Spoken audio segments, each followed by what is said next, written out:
Sino ang mag-aakalang ang dating minahan? Isa na ngayong tourist attraction. Yan ang Cotto Mines sa bayan ng Masinloc sa Zambales. Sulit ang mahabang biyahe sa mabatong kalsada dahil malinaw na tubig at magandang view naman ang bubungad sa inyo. Perfect na pasyalan ito para sa mga nature lover at mahilig mag-camping. I'm so happy to be here and I enjoyed swimming here at Cotto Mines. Pero, paalala ng Masinloc Tourism Office sa mga turista, Leave no trace. Pack out all trash and dispose of waste properly. Respect nature. Huwag istorbohin ang tahimik na kapaligiran. mula sa Zambales, pasyal tayo sa Batangas na kung saan, bukod sa mga atraksyon nila, kilala rin sila sa ipinagmamalaki nilang Lomi.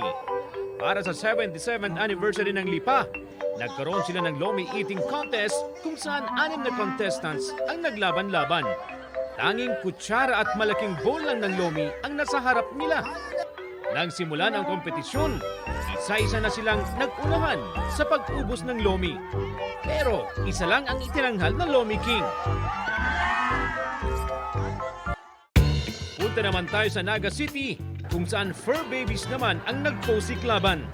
Ang post-Independence Day celebration nila, idinaan sa catwalk ng 70 fur babies na may suot na iba't ibang costumes, gaya ni Karen at ng kanyang 3 pets. Gusto po naming ma-showcase ang mga pets me, especially itong Aspin, since theme nila is about Filipinos, kalayaan. Game siyang rumampa, kasama ang alagang Aspin na naka-modern Filipiniana with matching fur leash. Ang pamangkin ni Karen, game ring na rumampa, kasama ang alagang Shih Tzu Maltese. May matching igorot outfit pa ang dalawa. Pero bukod sa fashion show, may pa-free buffet din sa mga fur baby.